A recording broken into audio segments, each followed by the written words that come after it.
गौरी के नंदन का, गौरी के नंदन का वंदन हम करते हैं।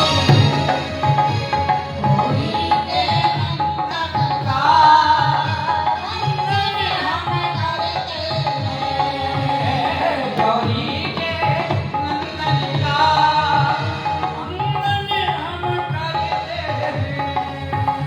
हम वंदन करते हैं, अभिनंदन करते हैं।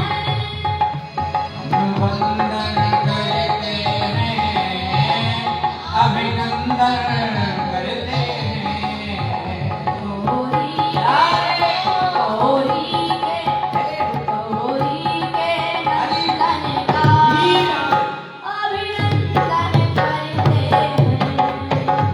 गौरी के नंदन का अभिनंदन करते हैं।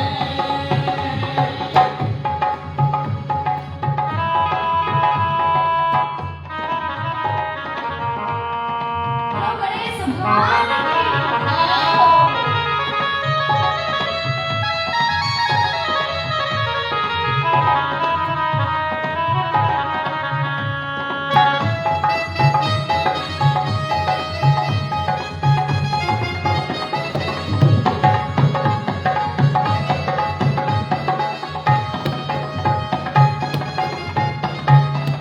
और गाए ऐसे नहीं, पूरे पूरे हाथ खोलो और मीठी मीठी तालियों के साथ खोलो हाथ।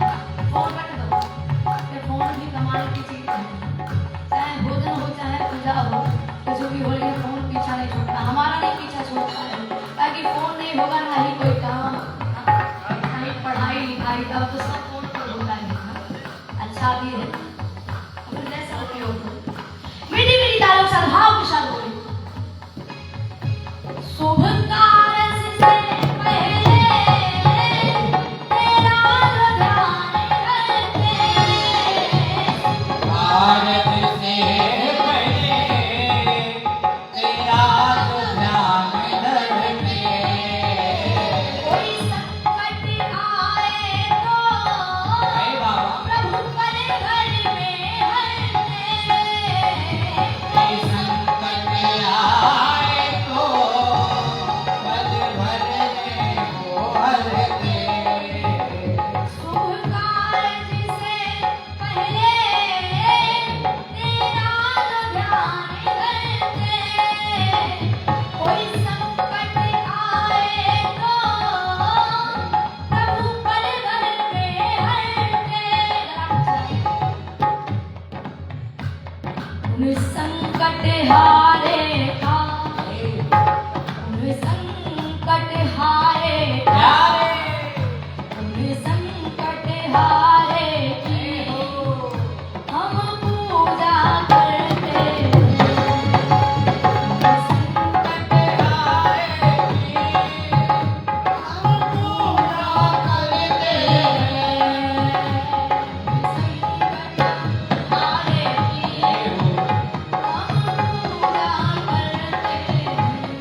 समाज में अपना नाम रोशन करती है, हाँ, तो माता पिता को कितना गर्व होता है हाँ, माता पिता को और क्या चाहिए, पानी की तरह पैसा खर्च करते हैं कि आगे चल करके ये अपना तो नाम रोशन करेगा, साथ में हमारा भी नाम रोशन करेगा, हमारे बुढ़ापे की लाठी बनेगा, सहारा बनेगा। वो धन्य है गौरी माँ जिसने तुम्हें जन्म दिया, वो धन्य है गौरी माँ जिसने तुम्हें जन्म दिया। भोले भंडारी ने हे प्रभु तुमको उपदेश दिया, भोले भंडारी ने तुमको उपदेश दिया। भजन का अंतिम भाव है, अंतिम पंक्ति है। अब सभी मीठी मीठी तालियों के साथ बोलेंगे और कहेंगे, शंकर के दुलारे की, अरे बाबा शंकर के दुलारे की हम पूजा करते हैं। शंकर के दुलारे की हम पूजा करते हैं। गौरी के वंदन का अभिनंदन करते हैं। गौरी के नंदन का अभिनंदन करते हैं। हम पूजा करते हैं, हे हो हम वंदन करते हैं, हे हो अभिनंदन करते हैं।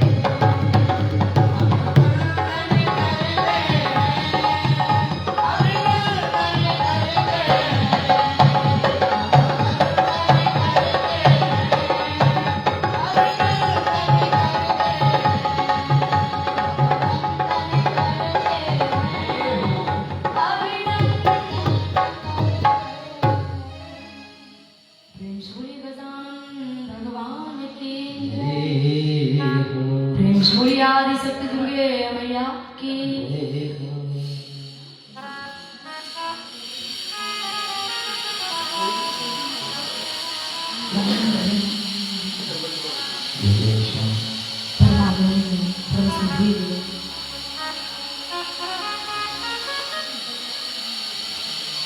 क्षीर सागर में शयन करने वाले भगवान नारायण, उन भगवान नारायण का पतित पावन नाम जो कलिकाल के समस्त दोषों को नष्ट करने वाला है। काशी के वासी अविनाशी घटघटवासी कैलाश पर्वत के अत्यंत उच्च शिखर पर विराजमान मैया पार्वती, नीलकंठेश्वर त्रिनेत्रधारी कर्पूरधारी अवजरवान भूतवान भूतेश्वरनाथ के चरणों में कोट कोट नमन वंदन। अनंत बलवंत संत सोमय हेमंत लाल महाराज उनके चरणों का आश्रय लेते हुए परम पूज्य प्रातः स्मरणीय परम श्रद्धेय सद्गुरुदेव महाराज उनके चरणों का ध्यान करते हुए दरबार में उपस्थित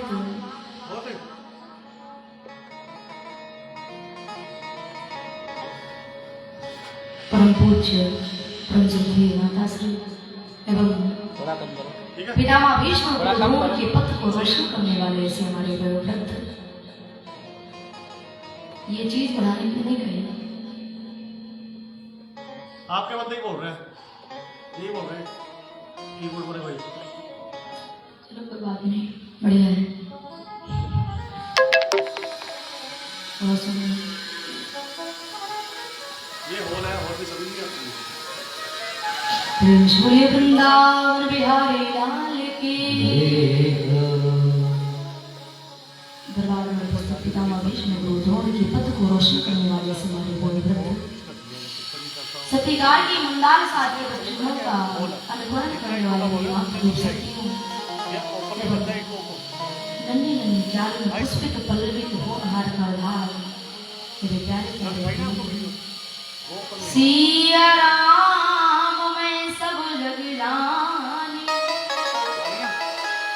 करहु प्रणाम जोरी जुग पानी। सभी को सिया राम में जान करके सभी का इस ब्रह्मन से वंदन, अभिनंदन एवं स्वागत कर रही हूँ। आइए कथा में प्रवेश करने से पहले मन वाणी को पवित्र करते हुए धर्ममंच की मर्यादा के अनुसार भगवान का नाम ले। प्यारे, निवेदन करना चाहूंगी कि आज भगवान की हम सब पर विशेष कृपा है। हम और आपका परम सौभाग्य है कि आज जगत जननी आदि शक्ति पराम्बा जगदम्बा मैया के चरणों में बैठ करके, इनकी पावन छत्र छाया में, इनकी पावन गोद में बैठ करके हरि चर्चा श्रवण करने का शुभ अवसर प्राप्त हो रहा है। क्योंकि संत श्रोमणी गोस्वामी तुलसीदास जी महाराज संकेत किया करते, मानस पढ़ने वाले जानते हैं, इस संसार में दो चीजें बड़े भाग्य से प्राप्त हुआ करती हैं। दो चीजें मैं हमेशा हर मंच पर बताया करती हूँ और हर वक्ता विद्वान के मुखारबिंद से आप लोगों ने सुना होगा कि प्यारे संसार में दो चीजें बड़े भाग्य से प्राप्त हुआ करती हैं, बड़े भाग्य से। पहली, हमारे गोस्वामी तुलसीदास जी महाराज संकेत करते हैं, बड़े भाग्य मानुष तन पावा, बड़े भाग्य मानुष तन पावा, बड़े भाग्य मानुष तन पावा, बड़े भाग्य मानुष तन पावा, बड़े भाग्य मानुष तन पावा, बड़े भाग्य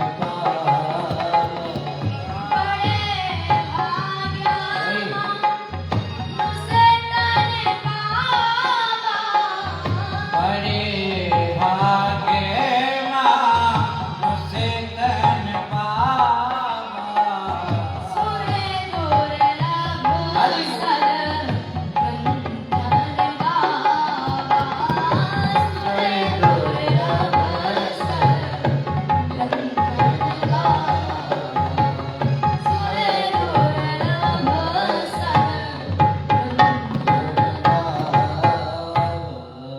संकेत मिला, बड़े भाग्य मानुष तन पावा।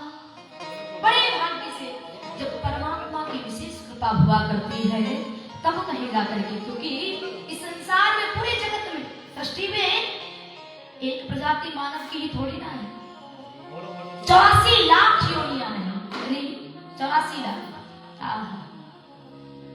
83,99,999 योनियों को छोड़ करके जब भगवान की विशेष कृपा हुई तब प्यारे भक्तों हम और आपको ये मानव काया प्राप्त हुई है, जिसको पाने के लिए हमारे गोस्वामी बाबा संकेत करते हैं, सुर दुर्लभ, सुर अर्थात देवता, दुर्लभ उनके लिए भी कठिन बताई गई है, देवताओं के लिए भी कठिन बताई गई। सुर दुर्लभ सद कंठन गाता, वो भी इस देह को पाने के लिए तरसते रहते हैं कि कब परमात्मा की कृपा हो, कब हमको ये मानव शरीर धारण करके पृथ्वी पर जाकर के नर लीला करने का शुभ अवसर प्राप्त हो।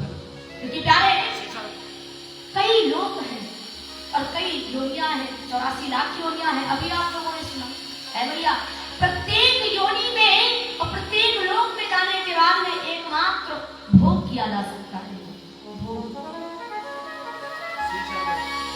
सुख पाया जा सकता है, भोग किया जा सकता है। लेकिन भैया ये मानव काया भी ऐसी है जिसके द्वारा हम और आप इस धरातल पर, पृथ्वी पर बैठ करके इस पर आने के बाद, ये मानव काया ग्रहण करने के बाद, धारण करने के बाद भोग तो कर ही सकते हैं, लेकिन भोग के साथ साथ योग भी कर सकते हैं, योग भी कर सकते हैं। क्यों भैया? यही तो एक मानव काया ऐसी है जिसके द्वारा भगवान का भजन हो सकता है, साधना हो सकती है, भगवत चर्चा सुनी जा सकती है, कही जा सकती है। अन्यथा कोई अन्य योनि ऐसी है, आप लोगों ने देखा होगा, न जाने कितने जंगली जीवों को, न जाने कितने पशुओं को आपने देखा होगा। अच्छा, डॉग न जाने कितने लोग पालते हैं, कभी कुत्तों को कथा सुनते हुए देखा आपने? कभी पशुओं को बोलो भैया, कभी सुनते हुए देखा? कभी नहीं देखा हो। एकमात्र यही मानव काया ऐसी है जिस मानव काया को ग्रहण करने के बाद कार्य भोग के साथ साथ योग भी किया जा सकता है, भगवान का भजन भी किया जा सकता है। इसी शरीर के द्वारा भगवत प्राप्ति की जा सकती है, अन्यथा किसी भी प्रजाति में, किसी भी योनि में और किसी भी लोक में ऐसी शक्ति नहीं है, सामर्थ्य नहीं है जिसमें जाने के बाद हम और आप भगवत प्राप्ति कर सके। साधन धाम मोक्ष कर द्वार। और इसीलिए इस मानव काया को कहा गया कि बड़े भाग्य मानुष तन। इससे भी सुंदर सुंदर, अच्छा जो हमारा राष्ट्रीय पक्षी है मोर, कितना सुंदर, कितने सुंदर उसके पंख होते हैं। राष्ट्रीय पक्षी है, हाँ? सिंह जंगल का राजा होता है, कितना बल होता है उसमें। हम और आप उसके सामने चले जाएं, 1 मिनट में काम खत्म। बताओ, उनको छोड़ दो। गौ माता, हमारे सनातन धर्म में, हमारे धर्म शास्त्रों में संकेत मिलता है, विद्वान कहा करते हैं, संत महात्मा कहा करते हैं कि गौ माता के शरीर में 33 कोटि देवी देवताओं का वास है ना? 33 कोटि। मानते हो? क्यों भैया? सब मानते हैं। गौ माता के शरीर में 33 कोटि देवी देवताओं का वास है, लेकिन क्या गोस्वामी बाबा ने उनके लिए कहा कि बड़े भाग्य गौतम बाबा? क्यों भैया? नहीं कहा। क्यों? गौ माता का भी शरीर पाने के बाद में भी भगवान का भजन नहीं हो सकता है। वो हम सबका पालन करती है, पोषण करती है, दुग्ध देती है, मीठा मीठा दूध देती है, हाँ? पालन करती है, माता कही जाती है। सभी देवी देवताओं का परम प्रिय शरीर है, वो वास है उसमें।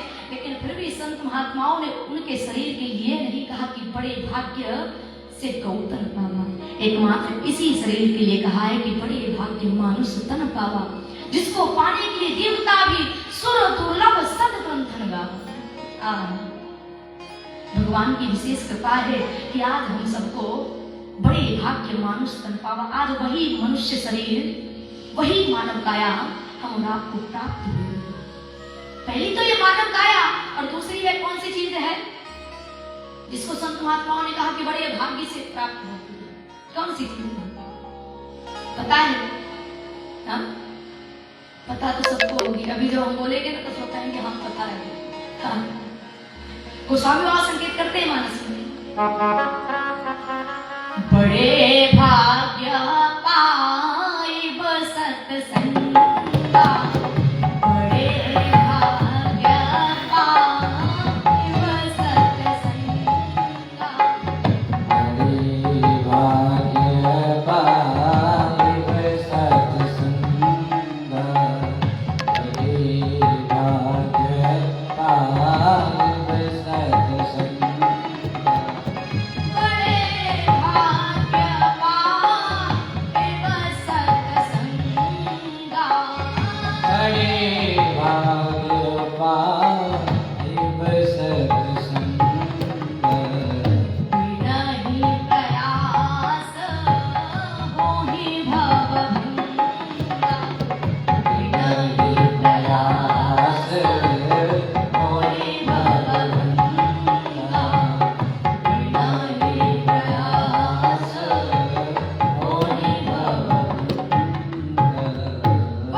होते हैं ना, तब अच्छे कुल में, अच्छे परिवार में जन्म होता है।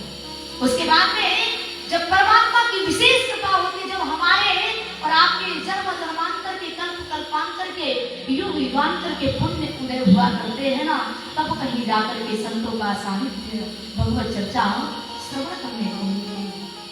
अब लोग कहें अरे इस टाइम कथा सुनना क्या दुर्लभ है। विद्या बता रहे, शादी जी बता रहे हैं कि बड़े भाग्य पाएंगे सत्संग। जब जन्म जन्मांतर के पुण्य उदय होते तब कथा सुनने को मिलते, लेकिन आजकल फोन में नेट हो, बस कथा सुन लो। घर में टीवी हो तो कथा सुन लो घर बैठे ना। उसके सुनने में और यहाँ पर आकर के ठाकुर जी के चरणों में बैठ करके सुनने में बहुत बड़ा भेद है। वो कथा सुनकर के हम अपने जीवन को परिवर्तित कर सकते हैं। अगर टीवी पर फोन पर सुन ली कथा और अपने जीवन में उतार ली कल्याण फिर भी निश्चित है, लेकिन प्यारे अपने गृह कार्यों को छोड़ करके भगवान के चरणों में आना और उनके सामने बैठ करके कथा सुनना, पता है क्या भिन्नता है, क्या भेद है। एक चौपाई आती है, आप लोगों ने सुना होगा, सन्मुख होई जीव मोहि जमहि, सन्मुख होई जीव मोहि जमहि, जन्म कोटि अगनासि। अग कहते हैं पाप को, अग का अर्थ होता है पाप से। भैया जन्म कोटि अगनासि, जब ठाकुर जी के चरणों में आते हैं ना, जब इनकी नजर हम पर पड़ती है ना, परमात्मा की नजर हम पर पड़ती है, ऐसा हमारे करोड़ों जन्मों के जो पाप हुआ करते हैं सभी पाप कर्मों से निवृत्ति मिल जाती है, पाप नष्ट हो जाया करते हैं। भागवत महापुराण में व्यास जी संकेत करते, जन्मान करे भवेत पुण्यम तरा भागवतम लभे। जब जन्म जन्मांतर के पुण्य उदय हुआ करते हैं तब कहीं जाकर के भगवत चर्चा श्रवण करने का शुभ अवसर प्राप्त हुआ करता है। हालांकि मैंने सुना है कि इस स्थान पर कथाएं तो निरंतर हुआ करती है, वर्ष में कम से कम 10-15 हुआ करती होती है ना, हाँ? लेकिन फिर भी प्यारे मैं निवेदन करूं, जिस पर परमात्मा की कृपा होती है, परमात्मा की कृपा होती है, वही उनके चरणों में, वही उनके दरबार में आता है और वही कथा श्रवण कर पाता है। मैंने देखा इतनी कम अवस्था में, हमने देखा है जब से मैं इस मार्ग पर उतरी हूँ, भैया कभी कभी तो कथाएं होती रहती, 7 दिन की एक कथा होती है, अनुष्ठान 7 दिन का होता है, साप्ताहिक। हमने देखा है जहां पर जिस स्थान पर कथा होती है ना, ठीक उस स्थान के सामने जो बिल्डिंगें हुआ करती, मकान कोठियां हुआ करती हैं, उन्हीं बिल्डिंग उन्हीं मकानों के सदस्य मेंबर कथा सुनने नहीं आ पाते हैं, हाँ? जो ठीक सामने होती है, दूर दूर के आ जाते हैं, किलोमीटर दूर रहते वो लोग आ जाते हैं जब सूचना मिलती है। क्यों? उन पर परमात्मा की कृपा है। क्या वो लोग नहीं आना चाहते जो सामने रहते हैं, हाँ? नहीं आना चाहते, आना चाहते हैं। भला कौन नहीं चाहता है कि हम जाएं वृंदावन, घूमे जाकर के, वृंदावन की महिमा बहुत सुनी है, हाँ? कौन नहीं चाहता है कि अयोध्या जाएं, रामलला के दर्शन करें जाकर के? कौन नहीं चाहता है आज की डेट में कि हम राजस्थान जाएं, खाटू के दर्शन करें जाकर के? हम सब चाहते हैं, लेकिन प्यारे पहुंचता वही है जिस पर परमात्मा की कृपा हुआ करती है, कृपा होती है। कुछ भक्त ऐसे हुआ करते हैं, तरसते रहते हैं, व्याकुल होते रहते हैं, ऐ प्रभु एक बार बुला लो, अपने दरबार में एक बार बुला लो। ऐ भैया बचपन से, बाल्यावस्था से युवानी आती है, युवानी से कब वृद्धावस्था आ जाए पता नहीं चलता, और वृद्धावस्था आ जाती है लेकिन वो फिर भी वृंदावन नहीं पहुंच पाते हैं, अयोध्या नहीं पहुंच पाते हैं। सोचते सोचते पता नहीं कितने ऐसे भक्त हों। अच्छा, यहाँ पर कौन कौन वृंदावन गया है? आप नहीं गए? कोई बात नहीं, अब तो ठाकुर जी वृंदावन छोड़ करके यहाँ पर आए हुए हैं। हाँ, वृंदावन छोड़ करके वृंदावन जाने की आवश्यकता नहीं है, क्योंकि वृंदावन तो वही है ना जहां पर बाकी बिहारी है। क्यों भैया? जहां पर बाकी बिहारी है वही वृंदावन है। अच्छा, वृंदावन से स्वयं हमारे ठाकुर जी चल करके आए हैं, हाँ? अब कोई कहे कि हाँ साध्वी जी अच्छी बात बता रहे हैं, हाँ? बताओ, कथा चल रही है यहाँ पर, भागवत कथा चल रही है, उसका आयोजन हुआ है, कथा सुनेंगे, ठाकुर जी थोड़ी ना आए हैं, हाँ? इतना कष्ट भगवान करेंगे क्या वृंदावन छोड़ करके वहां पर हजारों करोड़ों अरबों और देश विदेश से, अन्यत्र देशों से आते हैं भक्त, उनको छोड़ करके यहाँ पर आएंगे? बाबरे थोड़ी ना है। भैया डंके की चोट पर बैठ करके, व्यास मंच पर बैठ करके कहती हूँ, भगवान आज वृंदावन से यहाँ पर आए, और यहीं पर नहीं, जहां कहीं श्रीमद् भागवत महापुराण की चर्चा हो रही हो, निसंकोच बस एक बार सुनो कि यहाँ भागवत चर्चा वहां पर हो रही है। ऐ भैया हमको ये सोच लेना चाहिए कि हमारे ठाकुर जी वृंदावन छोड़ करके यहाँ पर आए हैं। क्यों? ये हम नहीं, भागवत महापुराण में एक श्लोक आता है, और व्यास भगवान उस श्लोक के माध्यम से हमको संकेत करते हैं कि श्रीमद् भागवत महापुराण है क्या, है क्या। ध्यान से सुनिएगा तो बात समझ में आएगी। आज कोई कथा नहीं होगी, आज कोई कथा नहीं होगी, भागवत महापुराण का महत्व होगा। 2 दिन तक भगवान की कोई कथा नहीं होती है। हम तो हर मंच पर कहते हैं भागवत महापुराण में कोई कथा नहीं होती, महत्व होता है, परीक्षित का जन्म होता है, अन्यत्र बातें कथानक हुआ करते हैं। फिर तीसरे दिन से तृतीय दिवस से कथा प्रारंभ होती है, फिर तो नए नए उत्सव शुरू हो जाते हैं। कहीं शिव विवाह, कहीं राम जन्म, कहीं वामनावतार, कहीं कृष्ण जन्मोत्सव, कहीं कृष्ण विवाह, नित्य नए त्योहार उत्सव मनाए जाते हैं, फिर खूब नाच गाना होता है। लेकिन कथा सुनने योग्य, आपने देखा होगा जब कथा प्रारंभ होती है 2-3 दिन तक कोई नहीं आता, लगभग संख्या कम रहती है। फिर जब कृष्ण जन्म होता है ना, राम जन्म होता है, शिव विवाह होता है, तीसरे दिन शिव विवाह होता है, फिर भीड़ संगत बढ़ना शुरू हो जाती है। लेकिन हम किसी को अज्ञानी भी नहीं कहेंगे, लेकिन फिर भी कहते ना समझदार की इशारा काफी होता है। कथा सुनने वाली, समझने वाली मात्र थोड़ी दिन हुआ करती है, 2 दिन, प्रथम दिवस की और द्वितीय दिवस की। अच्छा, जब हम और आप मार्केट जाते हैं, पैसे तो तभी किसी चीज में वेस्ट करते हैं ना जब पता चल जाता है। जैसे कोई वस्तु देखी हमने कि हाँ ये फोन बहुत अच्छा है, हम जब पता चल जाएगा कि इसमें कितनी क्वालिटी है, क्या है, क्या सिस्टम है इसका, या फिर कोई फल लेते, कोई भी वस्तु लेते हैं मार्केट में, जब उसके विषय में पता चल जाता है कि हाँ कैसे ये हमको लाभ पहुंचाएगी, कितना लाभ होगा इस वस्तु से, उसका महत्व पता चल जाता है, तभी तो पैसे डालते हैं। क्यों भैया? तभी तो पैसे डालते हैं, ऐसे थोड़ी ना पैसे वेस्ट कर देते हैं। भैया, संत जनों ने भी कथा में प्रवेश करने से पहले, श्रीमद् भागवत महापुराण में प्रवेश करने से पहले इसका महत्व समझाया है। महत्व क्यों? जब लोग इसका महत्व सुनेंगे कि इसका महत्व इतना बढ़िया है, इतना सुंदर है, तो इसकी कथा कितनी अच्छी है।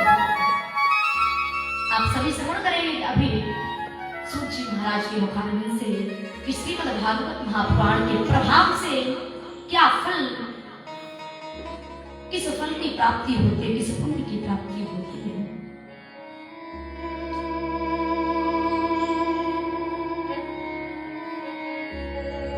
भाव ये चल रहा था कि कहीं पर भी कथा चल रही हो तो बिना सोचे समझे ये हमको सोच लेना चाहिए कि अब वृंदावन से स्वयं ठाकुर जी चल करके आए हैं, बाकी बिहारी चल करके आए, ये भाव चल रहा था। अब कोई कहे कि बाकी बिहारी कैसे आए हैं, तो सुनिएगा, ब्रह्म वैसे तो ईश्वर एक है, परवश जीव सो भगवंता, जीव अनेक एक श्रीकंता। भगवान एक है, रूप अनेक है, लेकिन भगवान एक है। लेकिन क्या है,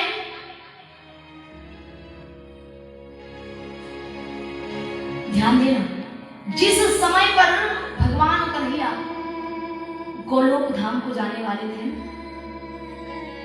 गोलोक धाम अर्थात राम जी जब ये संसार छोड़ करके, शरीर छोड़ करके गए ना, तब वो साकेत धाम को गए। ठाकुर जी जब ये शरीर, ये संसार छोड़ करके गए तो प्यारे वो गोलोक धाम को प्रस्थान करते, उनका निवास स्थान वो है। मैया, परमात्मा इस संसार में आने के बाद में कोई भी लीला करते हैं तो वो हम और आपको कोई ना कोई संदेश देने के लिए लीला करते हैं, हम और आपका कल्याण करने के लिए। भगवान कन्हैया का जाने का समय हुआ, शरीर छोड़ करके जाने का समय। इस लीला के माध्यम से संकेत मिलता है, संदेश मिलता है हम दुनिया वालों को कि प्यारे हम सबको बनाने वाले कौन है? ये ठाकुर जी, हम सबको बनाने वाले। अच्छा, हम सबको बनाने वाले, एक दिन उनके भी जीवन में ऐसा समय आया, ऐसा दिन आया मैया, जब उनको भी ये संसार छोड़ करके, शरीर छोड़ करके अपने धाम को जाना पड़े, जाना पड़े, तो हमको भी जाना पड़ेगा। वही दिन आया जब भगवान कन्हैया गोलोक धाम को जाने वाले जंगल में पहुंचे। जिस समय पर ये बात अर्जुन को, उद्धव को पता चली ना, रोते हुए, व्याकुल होते हुए उसी जंगल में पहुंच गए। निवेदन किया जाकर के अर्जुन ने कि प्रभु महाभारत का युद्ध हुआ था ना, महाभारत के युद्ध से पहले गीता का उपदेश आपने हमको दिया था और गीता का उपदेश करते समय आपने एक श्लोक बोला था, हमको संकेत किया था,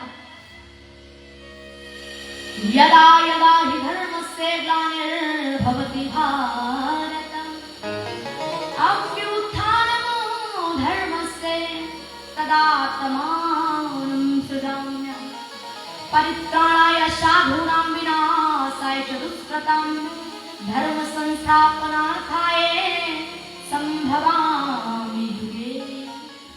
आपने हमको उपदेश दिया था और बताया था कि जब जब धर्म की हानि हुआ करती, अधर्म की वृद्धि हुआ करती है, तब आप इस राधाम पर धर्म की स्थापना करने के लिए अवतार लेकर के आते हैं। प्रभु ध्यान से सुनिएगा तभी बात समझ में आएगी। अर्जुन ने कहा प्रभु सुनो, अब आप जा रहे हो और द्वापर का अंत होने वाला है। अच्छा, द्वापर का अंत हुआ तभी कलयुग का प्रवेश हुआ, तभी तो कलयुग आया। क्यों भैया?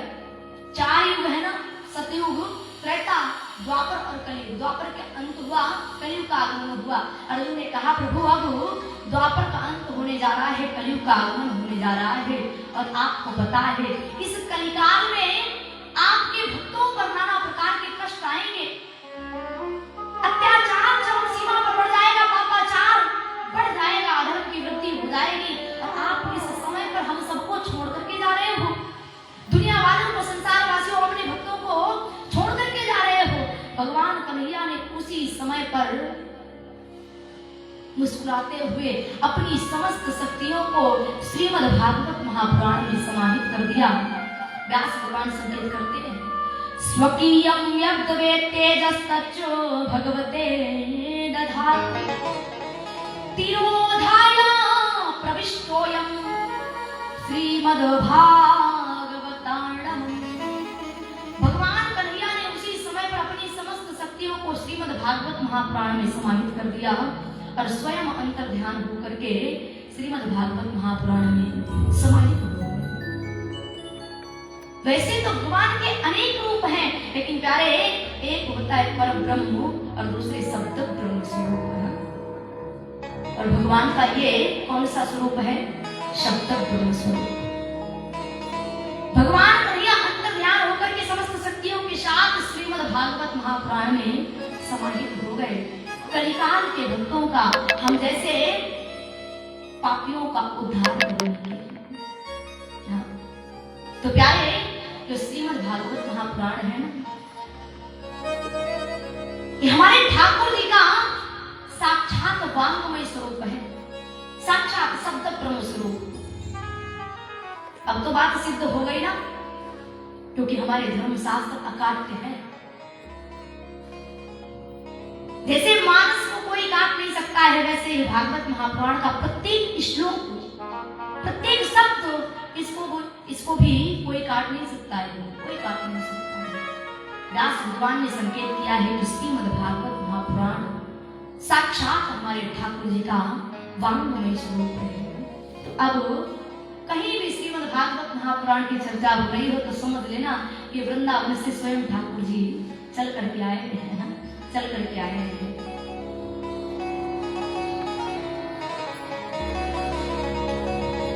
अब जब वृंदावन से बाकी बिहारी आ ही रहे हैं तो मीठी मीठी तालियों के साथ 2 पंक्तियां गुनगुनाएं भाव के साथ। प्रेम से राधा रमण सरकार की,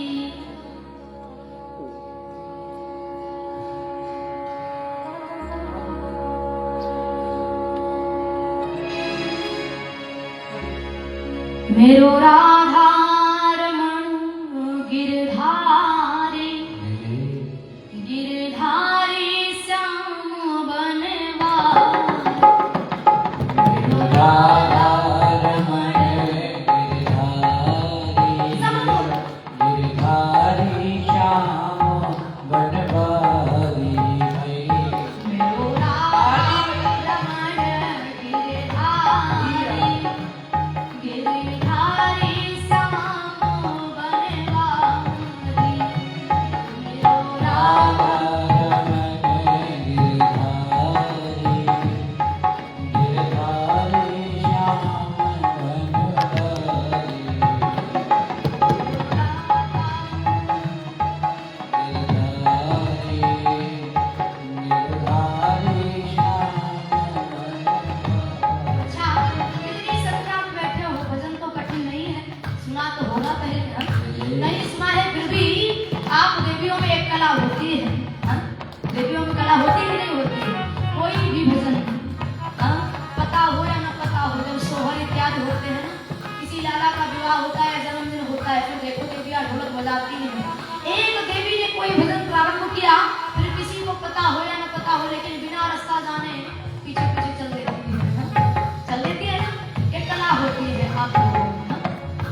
लेकिन उसके बाद में ब्रज के संतों ने कहा, चार वेद बखान करें, शब्दों को गौर करिएगा, चार वेद बखान करें और संत मुनि और ज्ञानी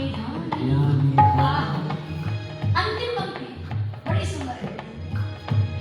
यमुना यमदूतन तारत है, यमुना यमदूतन तारत है, भव तारत है श्री राधिका राम, भव तारत है श्री राधिका राम। मेरो राधा रमण गिरधारी, मेरो राधा रमण गिरधारी, गिरधारी श्याम बनवारी, राधा रमण गिरधारी। ऐसे नहीं, पूरे प्रयास करो, पूरे प्रयास। मेरी गाने सुनो।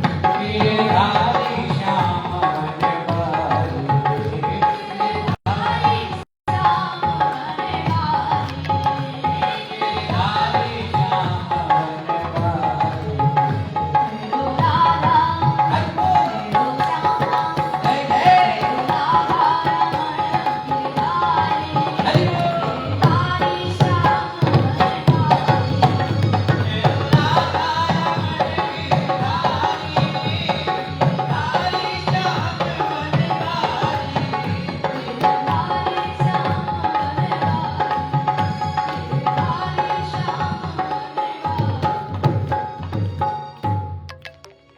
पहले तो कंजूसी बहुत करते हो, कंजूस बड़े हो ना।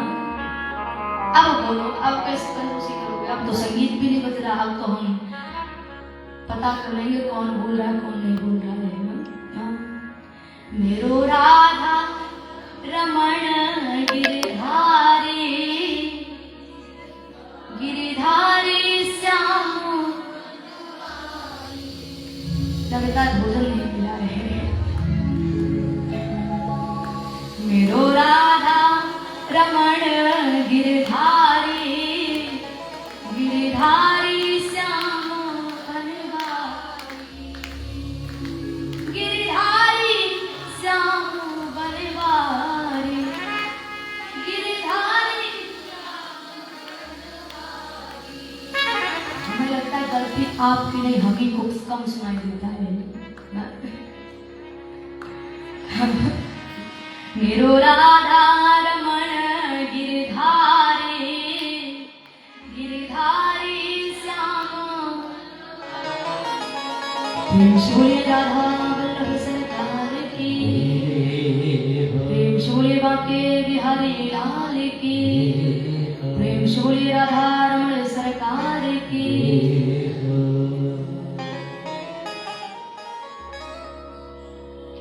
हम सबका परम सौभाग्य है, हमारा परम सौभाग्य है कि आज आप जैसे कंजूस भक्तों की सेवा करने का शुभ अवसर प्राप्त हुआ है। और आप लोगों का परम सौभाग्य है कि आज अपनी आपकी ही साध्वी सुप्रिया की टूटी फूटी वाणी से कभी न हो नहीं चतुर कहावो, मति अनुरूप राम गुण राम, कभी न हो नहीं वचन कभी हूँ, सकल कला विद्या सब हूँ। कुछ नहीं जानता हूँ, कुछ नहीं जानती हूँ, अनभिज्ञ हूँ, लेकिन एक वो कहावत कहते हैं ना, चाह तो रसगुल्ले की है, आशीष भैया, चाह तो रसगुल्ले की है, लेकिन कोई गुड़ देख करके कोई गुड़ भी ना पी। गुड़ पता है किसको कहते हैं? जो यहाँ पर लाल मिठाई जो होती है ना, कच्ची मिठाई, हमारे यहाँ तो गुड़ कहा जाता है, जो रस से, गन्ने के रस से बनती है ना? चाह तो गुड़ की है, कोई गुड़ दे करके कोई गुड़ भी ना दे, वही हाल है हमारा